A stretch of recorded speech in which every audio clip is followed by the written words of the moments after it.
Assalamualaikum warahmatullahi wabarakatuh. Yang terhormat Bapak Ibu dosen penguji, uji kinerja PPG Transformasi Pendidikan Agama Islam tahun 2025. Perkenalkan, saya Haris Nur Hakim. Saya mahasiswa PPG dalam jabatan batch 3 tahun 2025 di LPTK UIN Syarif Hidayatullah Jakarta dengan nomor induk mahasiswa 42500138840. Hari ini Senin 13 Oktober tahun 2025, saya akan mengajar kelas 9 dengan materi ajar 4 mazhab dalam Islam. Terima kasih, selamat menyaksikan. Wassalamualaikum warahmatullahi wabarakatuh.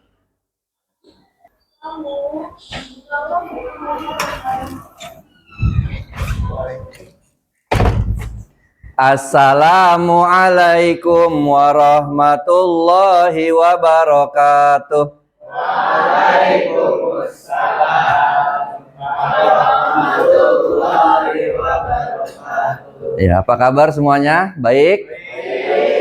Sehat-sehat ya? Baik, kita awali dulu dengan membaca surat Al-Fatihah. A'udzu billahi minasyaitonir rajim. Bismillahirrahmanirrahim. Alhamdulillahi rabbil alamin. Ar-Rahmanir-Rahim. Maliki yaumiddin. Iyyaka na'budu wa iyyaka nasta'in. Ihdinas siratal mustaqim. Siratal ladzina an'amta 'alaihim ghairil maghdubi 'alaihim waladdallin. Amin. Siapa yang tidak masuk hari ini? Fatian. Kenapa Fatian? Sakit. Nadia, kemana Nadia? Oh, lagi keluar kota. Siapa lagi? Ini baru 22 orang. Berarti Ziva sakit juga ya? Ya. Oke, semoga yang sakit kita doakan lekas sembuh dan bisa belajar bersama kita lagi. Buka bukunya bab 10 tentang 4 mazhab dalam Islam. Sudah ketemu bab 10? Ya, coba Pak Haris mau nanya dulu nih sebelum kita mulai. Ada yang tahu gak apa itu mazhab? Nggak ada. Kita ini dalam fikih keseharian kita pakai mazhab imam siapa? Imam Syafi'i, betul sekali. Nah itu tahu. Berarti sudah tahu ya tentang mazhab. Ya, mazhab itu apa sih? Mazhab itu adalah kaidah fikih ibadah yang tidak ada dalam hadis, tidak jelas dalam hadis. Ya, kalau hadis kan menceritakan tentang sholatlah kamu seperti sholatnya Rasulullah. Nah, tapi fikih ini membahas hal-hal yang lebih detail lagi. Misalnya, bagaimana posisi tangan saat bersedekap dalam sholat? Apakah sejajar atau agak turun atau agak naik atau di samping atau di kanan? Nah, ini semua ada dalam pelajaran mazhab fikih. Nanti kita akan pelajari. Ya. Kemudian bagaimana cara kita bertakbir? Apakah di bahu, sejajar bahu gitu? Ataukah di atas kuping? Ataukah boleh di bagian bawah lagi, di perut? Atau sekedarnya? Nah, ini semua terjadi karena ada perbedaan mazhab dalam fikih. Nah, tujuan belajar kita hari ini adalah kita mengenal tentang 4 mazhab fikih dalam Islam.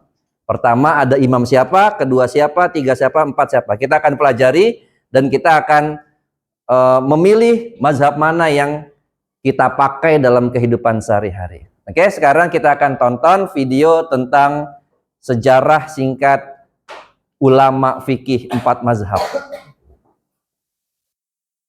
Datang kembali, sahabat pengetahuan Islam.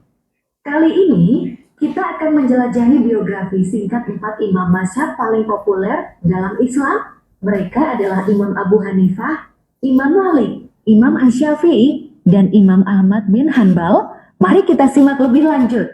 Pertama-tama, kita akan membahas Imam Abu Hanifah. Nama lengkapnya adalah Muhammad Numan Ibn Sabit bin Suci At-Taimi.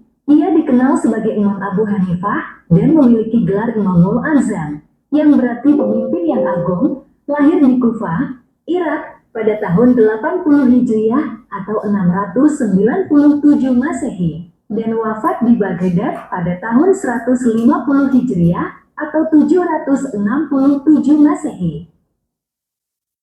Imam Abu Hanifah menuntut ilmu di Kufah, Basrah, Mekah, dan Madinah. Dia dikenal sebagai pengasas mazhab Hanafi dan memiliki peran penting dalam pengembangan ilmu qiraat, bahasa Arab, hadits, dan fikih. Karya terkenalnya termasuk kitab fikih Al-Akbar. Ia memiliki guru terkenal seperti Imam Atta bin Abi Rabbah dan murid terkenal seperti Abu Yusuf. Selanjutnya, Imam Malik bin Anas dikenal sebagai Imam Malik. Ia lahir di Madinah pada tahun 93 Hijriah atau 713 Masehi dan wafat di Madinah pada tahun 179 Hijriah atau 796 Masehi. Gelar yang melekat padanya adalah Imam Darul Hijrah. Imam Malik menuntut ilmu dari 900 orang guru dan ulama di Madinah. Dia adalah pengasas mazhab Maliki dan dikenal sebagai ulama hadis yang sangat dipercaya. Karyanya yang terkenal adalah Kitab Al-Muwatta. Imam Malik memiliki guru terkenal seperti Imam Nafi dan murid terkenal seperti Imam Syafi'i. Selanjutnya, kita beralih ke Imam Asy-Syafi'i yang memiliki nama lengkap Muhammad bin Idris bin Al-Abbas bin Utsman bin Syafi'i. Ia lahir di Gaza, Palestina pada tahun 150 Hijriah atau 767 Masehi dan wafat di Mesir pada tahun 204 Hijriah atau 820 Masehi. Gelarnya adalah Nasirus Sunnah. Imam Asy-Syafi'i adalah pengasas mazhab Syafi'i dan memiliki karya terkenal seperti Kitab Ar-Risalah dan Al-Umum. Dia menuntut ilmu dari Imam Malik dan memiliki murid terkenal seperti Imam Ahmad bin Hanbal. Terakhir, kita sampai pada Imam Ahmad bin Hanbal. Nama lengkapnya adalah Ahmad bin Muhammad bin Hanbal Asy-Syaibani, dikenal sebagai Imam Ahmad Hanbal, lahir di Baghdad pada tahun 164 Hijriah atau 781 Masehi dan wafat di Baghdad pada tahun 241 Hijriah atau 858 Masehi. Gelarnya adalah Imam Ahlus Sunnah wal Jamaah. Imam Ahmad bin Hanbal adalah pengasas mazhab Hanbali. Dia memiliki karya terkenal seperti Musnad Ahmad dan As-Suhuf. Ia menuntut ilmu dari Imam Syafi'i dan memiliki murid terkenal seperti Abdullah bin Ahmad. Itulah sedikit wawasan tentang keempat imam mazhab paling populer dalam Islam. Setiap satu dari mereka memberikan kontribusi besar dalam pengembangan pemikiran dan hukum Islam. Semoga video ini bermanfaat untuk memperdalam pemahaman kita tentang warisan keilmuan Islam. Sampai jumpa pada video selanjutnya, dan terima kasih telah menonton. Dan keilmuan Islam. Oke, sekarang kita hafalkan urutannya ya. Urutannya yang pertama adalah Abu Hanifah. Yang kedua Imam Malik. Ketiga Imam Syafi'i. Yang keempat Imam Hambali. Oke, sekarang kita coba catat ya. Berarti coba kamu isi pertanyaan berikut ini. Imam Abu Hanifah. Ya, kita pecah. Pertama, lahirnya di mana? Kemudian wafatnya di mana dan kapan? Di mana dan kapan? Di mana dan kapan? Tahun. Oke. Wafatnya juga sama, di mana dan tahun berapa. Oke. Kemudian kitabnya. kitab yang dikarang itu apa aja? Oke, silakan diisi, dicari. Imam Abu Hanifah. Yang kedua, Imam Malik. Ya. Imam Malik lahirnya kapan dan di mana? Wafatnya kapan? Dan kitabnya apa? Ada semua di buku ya. Kemudian yang ketiga, Imam Asy-Syafi'i. Imam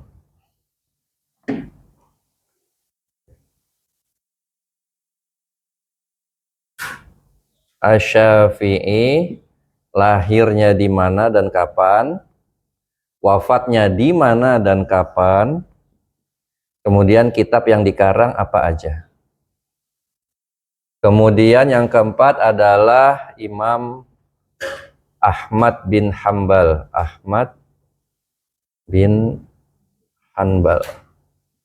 Pertama, lahirnya di mana? Kedua, wafatnya di mana dan kapan? Yang ketiga, kitabnya apa aja? Oke, silakan diisi, ditulis di buku tulisnya. Pak Haris kasih waktu 5 menit untuk kalian mengisi 3 item di atas. Lahirnya kapan dan di mana? Wafatnya kapan dan di mana? Dan juga apa kitab yang sudah ditulis atau yang sudah dikarang. Oke? Waktu 5 menit, kerjakan berkelompok, bertiga atau berempat. Silakan.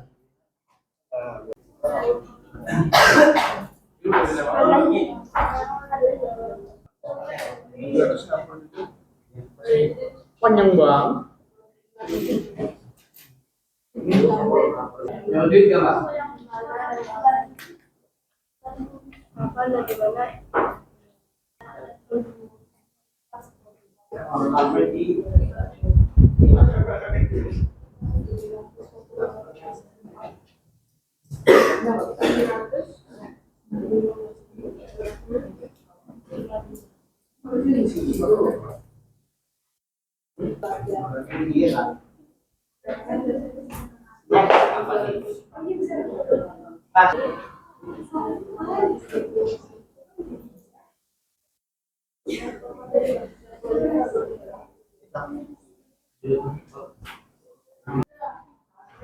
Oke, sekarang silakan dijawab kelompok.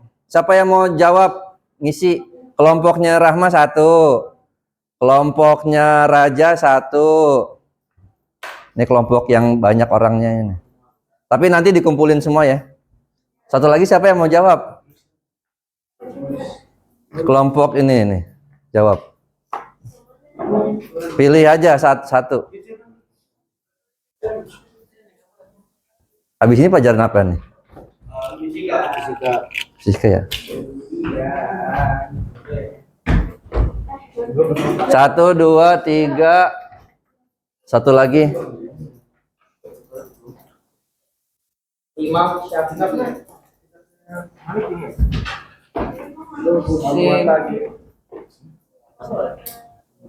Ini belum selesai lagi.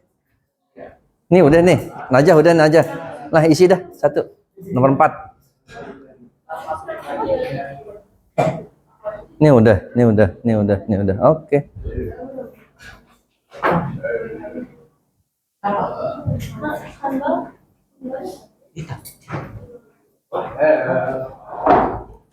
Masih ngerekam nggak? Masih dah.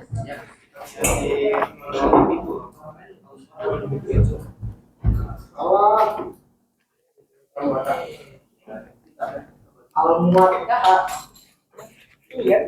Iya.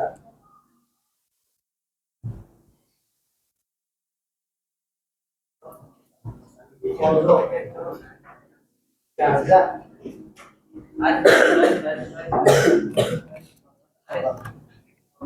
Ya.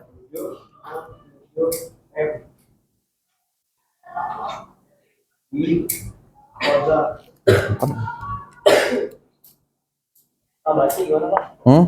Gaza. Kazakhstan. Apa sih?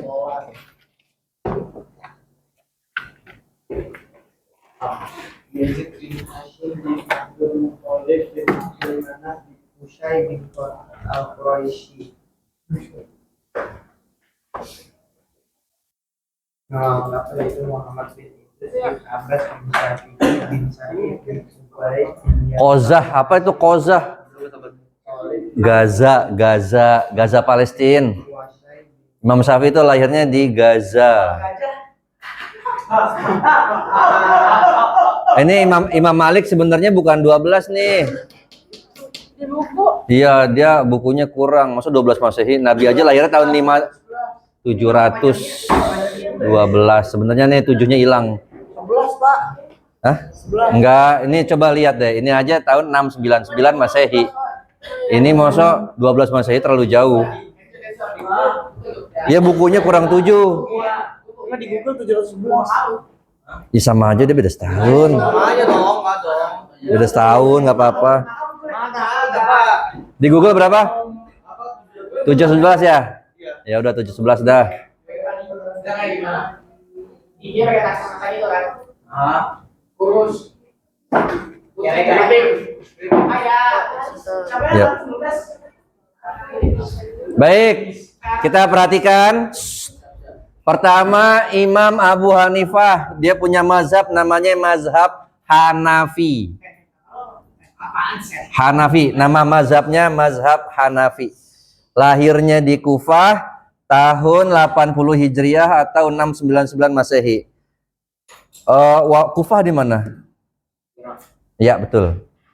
Wafat di Baghdad. Baghdad di mana? Irak juga, bener. Cuma beda kota ya.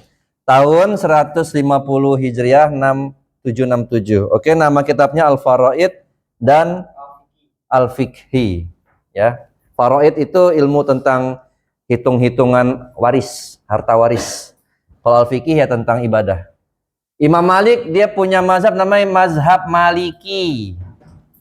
Nama mazhabnya, lahirnya di Madinah tahun 93 Hijriah atau 711 Masehi, ya. Wafatnya di Madinah tahun 795 Masehi. Nama kitabnya Al-Muwatta. Muwatta itu kitab hadis.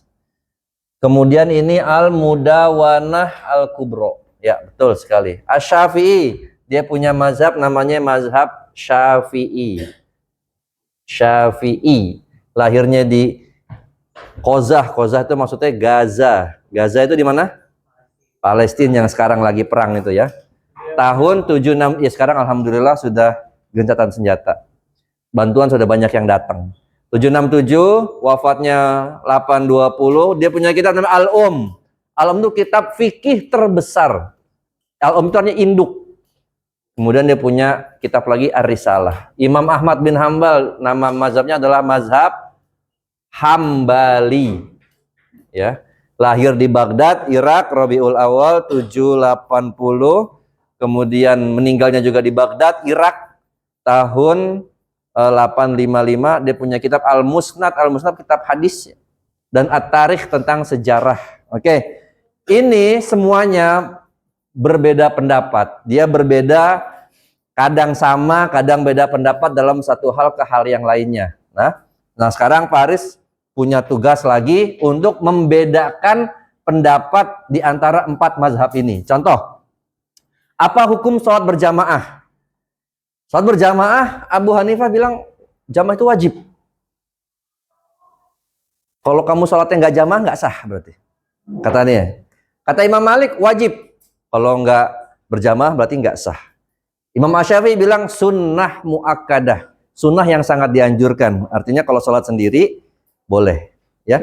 Imam Hambali bilang fardu kifayah. Yang penting di daerah itu sudah pernah ada masjid, ada jamaah.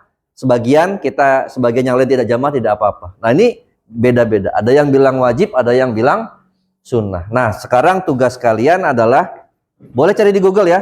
Apakah boleh zakat fitrah dengan membayar uang? Tolong dicari kelompok ini, nanti dipresentasikan. Oke? Kemudian kapan telunjuk bergerak saat tasyahud akhir? Bergerak ini ya. Apa dari awal, apa dari tengah, atau sepanjang jalan? Ini tolong dicari. Kemudian bagaimana cara membasuh kepala saat wudhu? Apakah sedikit aja ataukah semuanya atau diguyur? Nah, bagaimana pendapat 4 mazhab kelompok ini yang cari? Kemudian bagaimana posisi tangan saat bersedekap saat sholat? Apakah di udel, di perut, apa di atasnya atau di bawahnya atau enggak usah? Nah, ini tolong kelompok yang ini yang mencarinya perbedaan pendapat 4 mazhab. Hukum membaca kunut saat sholat subuh. Kamu tahu doa kunut? Ya, biasa di rakaat yang kedua sebelum setelah i'tidal doa kunut. Tolong dibahas oleh kelompok ini, nanti dipresentasikan, cari di Google, silakan. Kemudian bersentuhan kulit antara laki-laki dan perempuan. Apakah membatalkan? Kata Imam Syafi'i batal. Tapi bagaimana kata ulama yang lain? Tolong dicari. Karena ada juga yang tidak membatalkan. Nanti siapa yang tidak membatalkan? Apa hukum membaca basmalah dalam membaca Al-Fatihah? Perlu. Iya, menurut Imam Hanafi bagaimana? Maliki bagaimana? Syafi'i bagaimana? Loh, kok kosong? Ini aja. Apa hukum sholat berjamaah? Tadi Pak sudah bocorin, tapi kamu tulis lagi.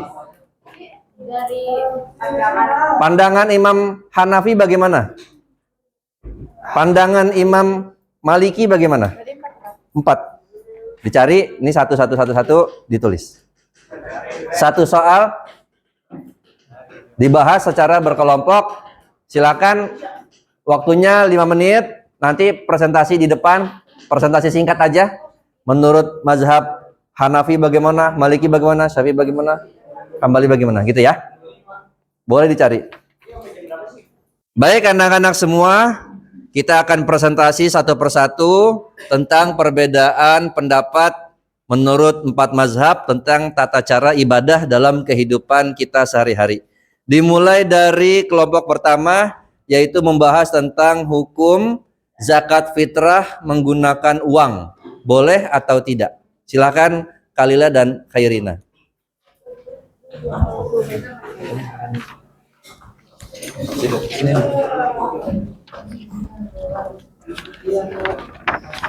Jadi zakat fitrah di mazhab Hanafi dibolehkan untuk membayar dengan uang.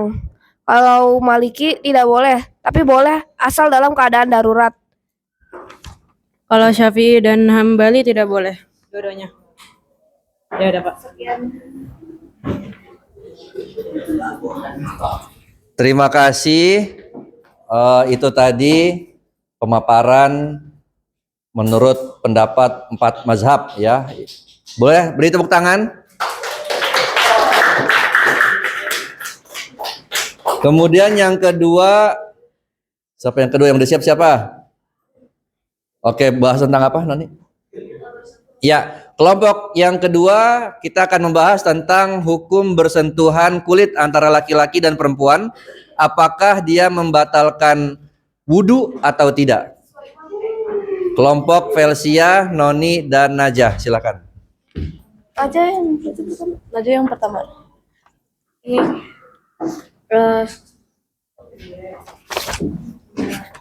Menurut Imam Hanafi, bersentuhan kulit antara laki-laki dan perempuan tidak membatalkan wudhu. Mahram maupun non-mahram menurutnya hanya batal jika ada hubungan seksual saja. Menurut Imam Malik akan batal jika disertai syahwat. Jika sentuhan tanpa syahwat, maka tidak akan batal mahram maupun non-mahram. Menurut Imam Syafi'i, menurut pandangan Imam Syafi'i, bersentuhan kulit antara laki-laki dan perempuan yang bukan mahram membatalkan wudhu. Habis itu menurut Imam Hambali, bersentuhan kulit antara laki-laki dan perempuan membatalkan wudhu jika disertai syahwat. Sama seperti Imam Malik. Terima kasih. Terima kasih Noni, Najah, dan Velsia sudah mencari tentang hukum bersentuhan kulit antara laki-laki dan perempuan. Untuk selanjutnya kelompoknya Rahma, Cia, dan juga Angel membahas tentang hukum sholat berjamaah. Bagaimana hukumnya? Nah, kita akan dengarkan.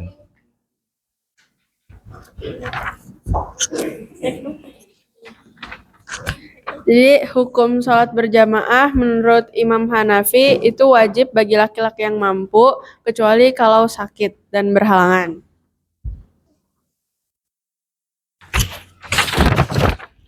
Terus kalau menurut Imam Maliki itu fardu kifayah, berarti wajib bagi sebagian orang di satu daerah. Terus kalau menurut Imam Syafi'i itu sunnah muakkad, berarti sunnah yang sangat dianjurkan. Terus kalau menurut Imam Hambali yaitu maksudnya fardu ain, berarti wajib untuk setiap individu. Gitu. Terima kasih. Terima kasih. Terima kasih.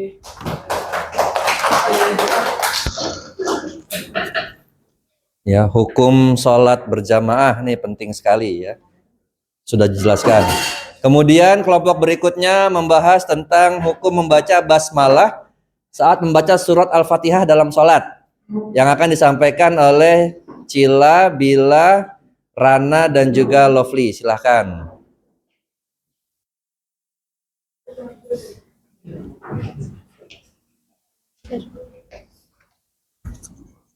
Gimana pakainya? Pak, ini gimana pakainya? Pegang aja. Hukum membaca basmalah dalam membaca Al-Fatihah ketika sholat menurut Abu Hanafi itu sunnah dan harus dibaca secara lihir atau sir.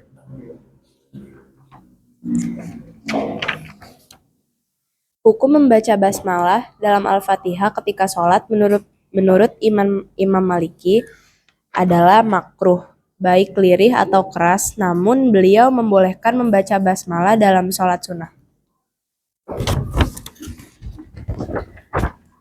Hukum membaca basmalah dalam membaca Al-Fatihah ketika sholat, menurut Imam Syafi'i adalah wajib. Basmalah dianggap sebagai salah satu ayat dari Al-Fatihah itu sendiri, sehingga meninggalkannya berarti tidak membaca satu ayat dari Al-Fatihah yang membuat sholat tidak sah. Menurut Imam Hambali, itu adalah sunnah dan harus dibaca secara pelan atau lirih, bukan dengan dikeraskan. Terima kasih.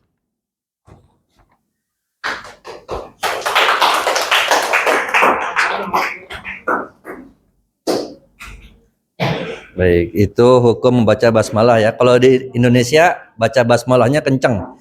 Kalau di Saudi tidak membaca basmalah sama sekali karena beda mazhab. Kemudian kelompoknya Raja dan Naren dan juga Rakai membahas tentang tata cara bersedekap tangan. Abu Hanifah. Kalau posisi sholat, kalau menurut Abu Hanifah yaitu tangan diletakkan di bawah pusar. Gini. Jadi menurut Imam Maliki, tangannya itu diletakkan di bawah dada terus di atas pusar.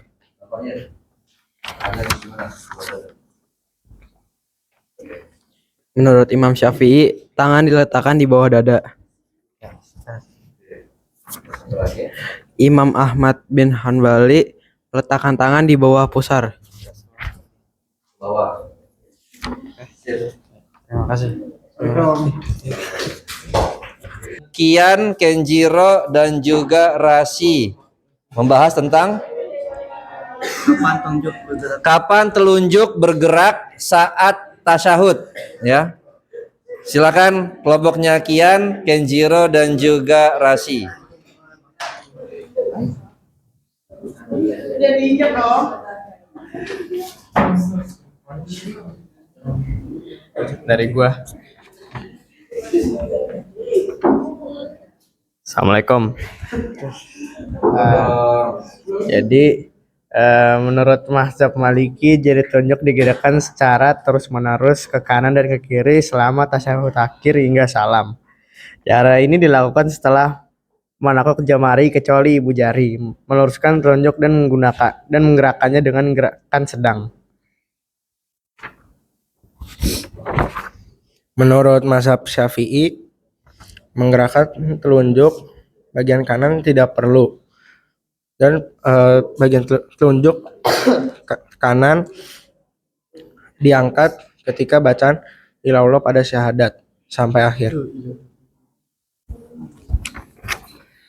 Menurut mazhab Hanafi, jari telunjuk diangkat ketika mengucapkan la ilaha dan diturunkan kembali saat mengucapkan illallah dalam tahiyat akhir, lalu tetap di posisi turun hingga salam. Menurut mazhab Hambali, jari telunjuk kanan diangkat saat tahiyat akhir dan digerakkan hanya saat menyebut lafaz Allah, seperti pada bacaan illallah.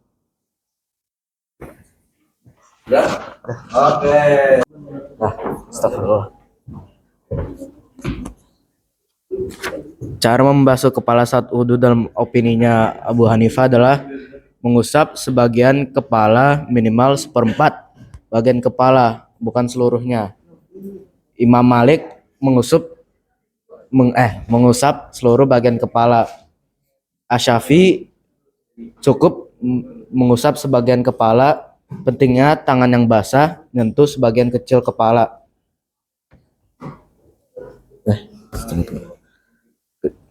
Atau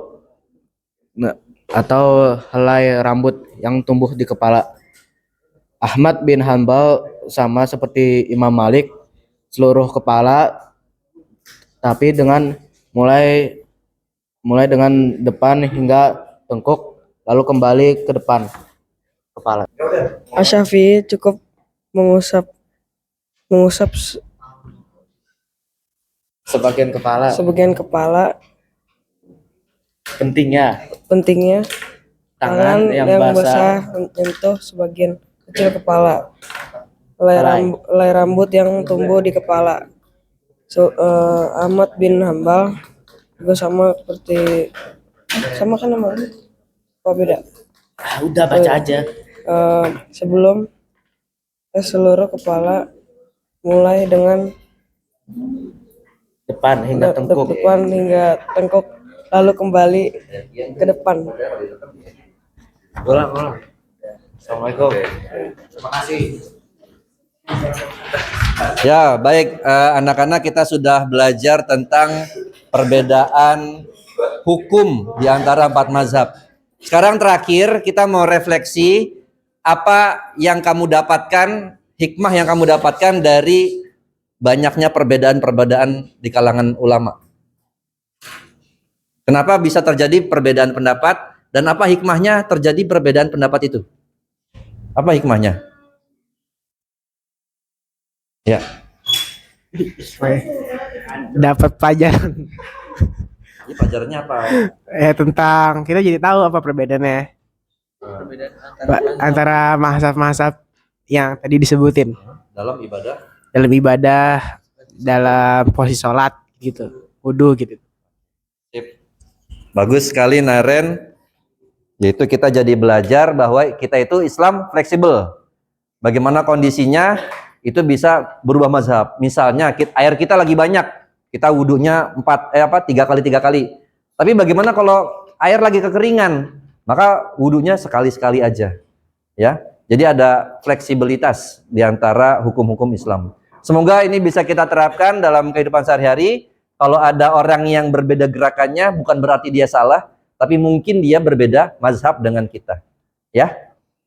Kita akhiri dengan membaca doa kafaratul majlis. Subhanakallahumma wa bihamdika asyhadu alla ilaha illa anta astaghfiruka wa atubu ilaik. Kita berjumpa lagi di minggu depan dengan pelajaran agama selanjutnya. Wassalamualaikum warahmatullahi wabarakatuh.